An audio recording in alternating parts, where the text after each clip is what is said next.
Oi Luchino, mega presidente, come andiamo? Senz'altro, senz'altro. Sta attento, te chiamavo pa sta storia della prova di T-Alert. Che ho messo qualche giorno a riprenderne ostrega. È più forte del suono dell'allarme della cassaforte come chi è che aveva scelto. A momenti mi veniva affanno dal tremolo che goccia pa. No, ma dopo l'ho registrato il suono e ho abbinato suoneria di mia suocera, senz'altro. E poi è sì che mi serviria una allerta qua arriva.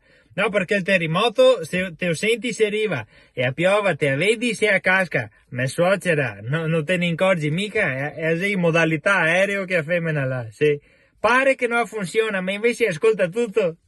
Senz'altro. No, per fortuna mi ero da solo in macchina, ho preso un tremolone, ero fermo a stop, ma non è successo niente. A mia moglie piuttosto. E ieri in pulitura a ritirare un po' di roba che sarà sta 20 persone. Sonai tutti contemporaneamente. La gente è andata in panico. Una signora stava per fare un infarto, tra poco aghiassava in strasse. Adesso dici che ieri in pulitura aghiassava lo stesso? Senz'altro, senz'altro. Comunque Luca, volevo dirti sta roba, ho preso spunto da sto IT Alert. Avevo fatto la stessa roba con i dipendenti del comune. Gli abbiamo installato di nascosto un software a rento di smartphone e l'abbiamo chiamato Ciano Alert. Sì, adesso quando che ho bisogno di una roba, zac, scatta l'allarme. Sì, stamattina che ho bisogno di andare in bagno urgentemente, ieri era tutto occupato, no?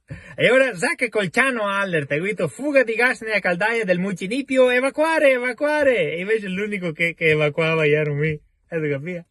Guarda che funziona, te lo consiglio, prova anche a te. Sì, guarda che basta fare scattare il panico e la gente fa quello che te vuoi. Prova in regione, sì, prova a fare ciappare a paura con gli alert. Ti chiami Isai Alert, eh? Te provi nella sede della regione, sì, bravo, bravo, a Palazzo Balbi, altro che Balbi te vedrai che ne parla altro dopo, senz'altro. Ogni modo, Luca, te chiamavo per un'altra curiosità, no? Gavaria, me cognac, che siccome sto IT Alert costa molto di skei allo Stato, no? E se chiedeva se poteva fare da sponsor. No, io con l'ultima grandinata se che buttare sulla costruzione dei teli antigrandine, no? E pensava che se magari parte sto allerta meteo della grandine, dopo partiva anche la sua pubblicità, senz'altro. Io gasai in mente un po' il testo slogan. Allerta meteo, grandine in arrivo, hai caro a riparare l'auto dai grappoli già sai che casca, già sai che colpirà proprio te. E che tu capire?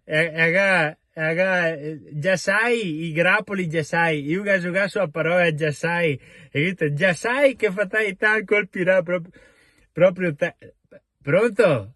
Luca? Già sai, no. Sta freddura no agareta. Già sai a freddura.